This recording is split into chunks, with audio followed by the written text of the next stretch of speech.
여름 문턱 장마에 또 더운 날씨에 이럴 때면 바쁜 하루가 시작되기도 전에 날씨만으로도 왠지 모를 찌뿌듯함, 흔히 말하는 월요병이 먼저 찾아오곤 하죠. 하지만 오늘은 그 기분을 잠시 내려놓고 이 문장을 마음속에 한번 새겨보시면 어때요? 행복은 의무다. 프랑스 철학자 알랭이란 사람이 있습니다. 본명은 에밀 오규스트 샤르티에. 그는 고등학교 선생님이셨는데 철학 수업 시간마다 칠판에 이 말을 써놓았었대요. 그리고 그의 에세이집 아주 오래된 행복론이라는 책에서도 이렇게 말합니다. 행복은 우연히 찾아오는 기분이 아니라 우리가 선택하고 실천해야 할 삶의 태도라고 말이죠. 자, 하루의 일상 가운데 참 기분 좋은 습관으로 자리 잡고 싶은 여기는 라디오를 켜라 정연주입니다. 유튜브 버전 라라유. 저는 여러분 덕분에 행복함을 선택할 수 있는 주디 정연주입니다. 안녕하세요. 오늘도 한 주의 시작 월요일 아침에 라라유 함께 해주셔서 감사합니다.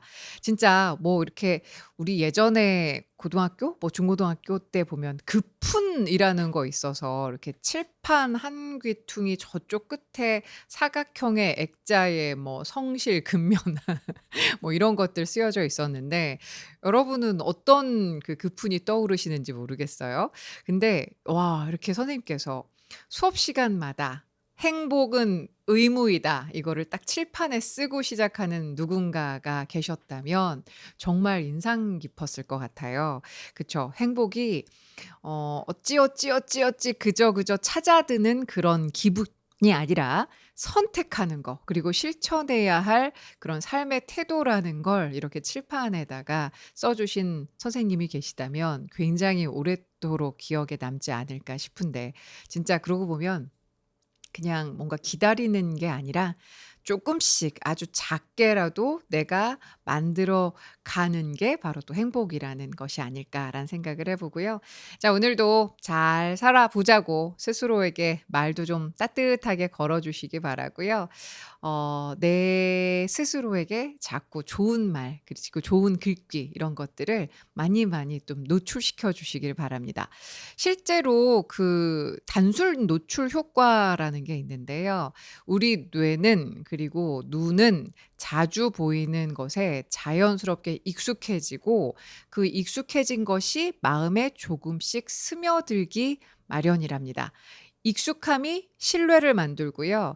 그런 반복이 또 내면의 방향을 바꾼다는 심리학의 원리가 또 단순 노출 효과라고 하니까 여러분들도 좋은 문장, 네, 왜 우리 예전에 그런 거 많이 했었잖아요. 뭐 하면 된다, 뭐 이런 것도 그렇고, 막 그 노란색 포스트잇에다가 여러분들이 뭔가 마음을 다잡게 하는 그 한 문장 같은 거 이렇게 또 적어서 책상 머리맡에 붙여놓고 그러셨었잖아요. 어떤 문장이 여러분들께 그렇게 좀 어떤 태도로 살아갈지를 결정하게 했는지도 궁금하고, 많이들 좋은 글귀 그리고 좋은 말들 많이 주고받는 하루 보내시기를 바라보겠습니다.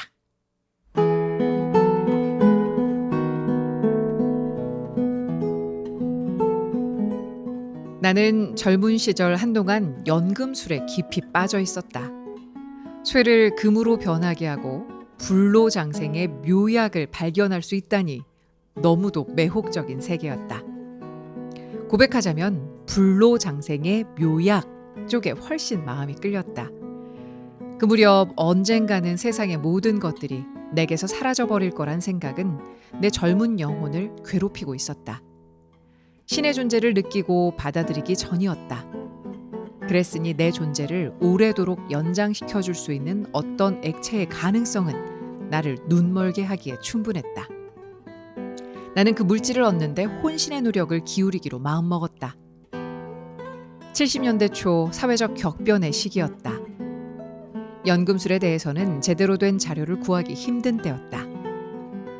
서점을 뒤져 어렵게 원서를 찾았다.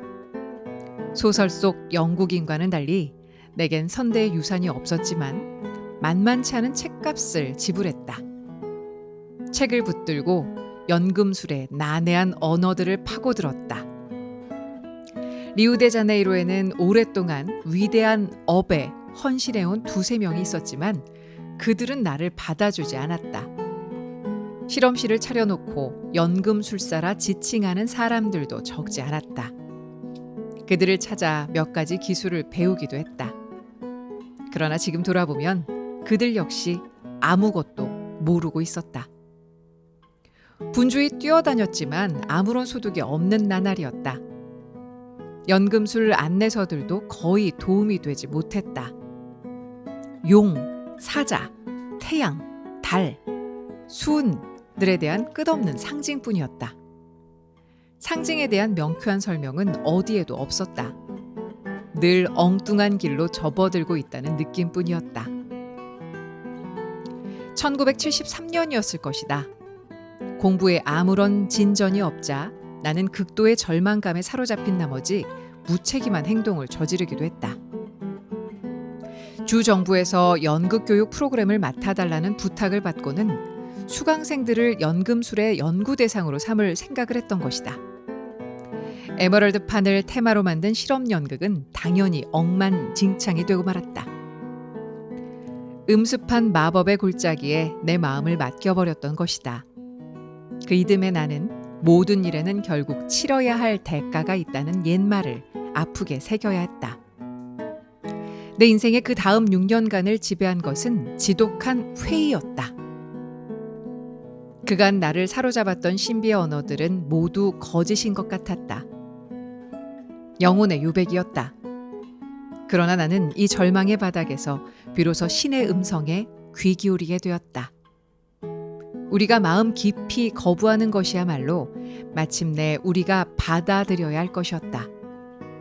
우리는 스스로의 운명으로부터 벗어날 수 없으며 그 많은 시련과 시험에도 불구하고 신의 손길은 언제나 한없이 자애롭다는 걸 받아들이게 되었다. 1981년 나는 내 운명의 길을 다시 찾게 해준 스승 람을 만났다.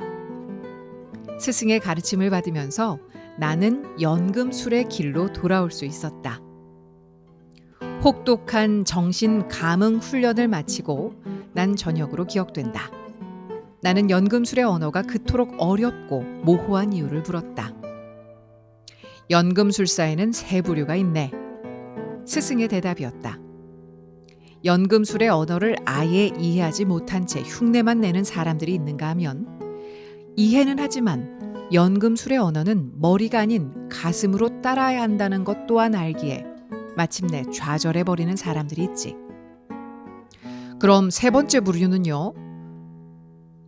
연금술이라는 말을 한 번도 들어본 적이 없으면서도 연금술의 비밀을 얻고 자신의 삶 속에서 철학자의 도를 발견해낸 사람들일세. 아마도 스승은 스스로를 두 번째 부류에 놓고 있는 듯했다. 나는 스승으로부터 본격적으로 연금술을 배우기 시작했다. 상징의 언어란 만물의 정기 또는 카를 구스타프 융이 말한 집단 무의식에 도달하는 유일한 방법임을 이해했다. 자아의 신화 그리고 그 단순함 때문에 받아들이기를 거부했던 신의 표제들도 알게 되었다. 위대한 업은 하루아침에 이루어지는 게 아니었다. 그것은 하루하루 자아의 신화를 살아내는 세상 모든 사람 앞에 조용히 열려 있었다. 위대한 업은 달걀 모양의 어떤 것 혹은 플라스크에 담긴 액체 따위가 아닐 터였다. 만물의 정기 속으로 깊이 잠겨 들어가 만나게 되는 하나의 언어, 그것일 터였다.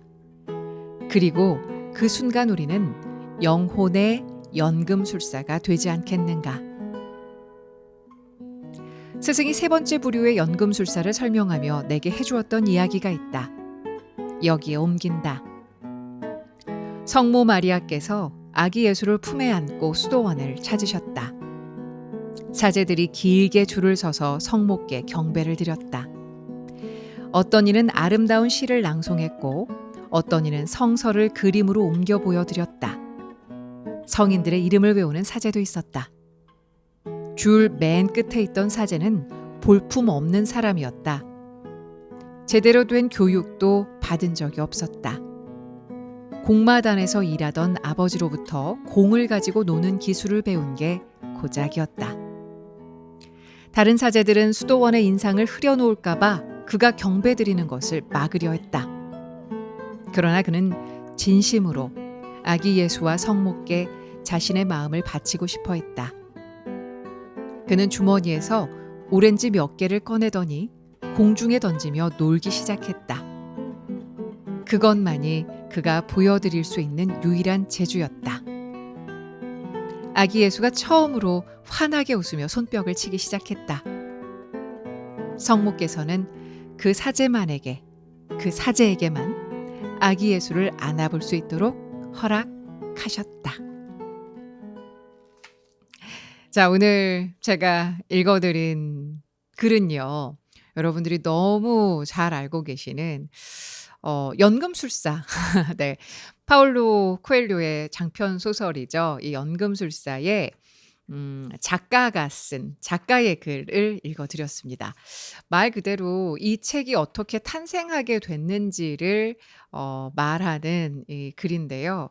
재밌지 않으세요? 실제로 이게 그러니까 1960년대, 70년대에 이 실제 파울로 코엘료가 연금술사에 빠져 있으셨다는 거죠. 그래서 그 당시 아주 그야말로 오래 살고 싶으셔서 불로장생의 묘약 쪽에 끌리셔서 아주 돈이 없는 가운데도 만만치 않은 책값을 지불해내고 연금술의 난해한 언어들을 파고들면서 실제 실험도 하고 근데 이게 아닌갑네 해서 실제 이제 또 학생들이랑 어떤 연극 그런 교육 프로그램을 통해서 이걸 한번 또 어떤 생활 속에서 만들어 보고 근데 결국 80년대에 좋은 스승을 만나셔서 그야말로 연금술 말 그대로 눈에 보이는 무엇을 금으로 바꾸는 그런 물리적인 것이 아니라 내 마음속의 목소리를 따라가다 보면 내가 살아가는 그 길 위에서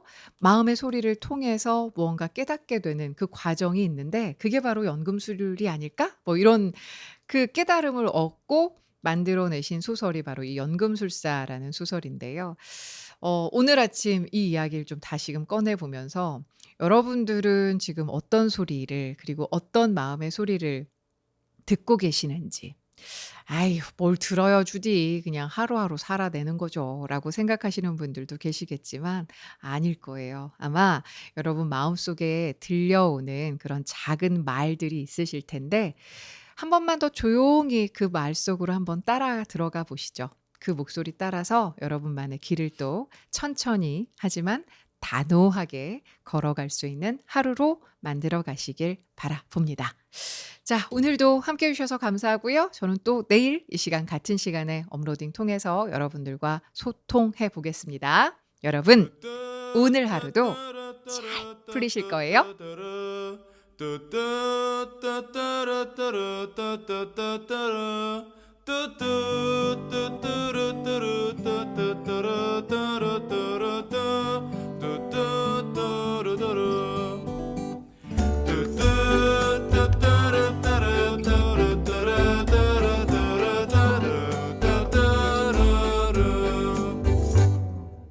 라디오를 켜라. 청현주입니다.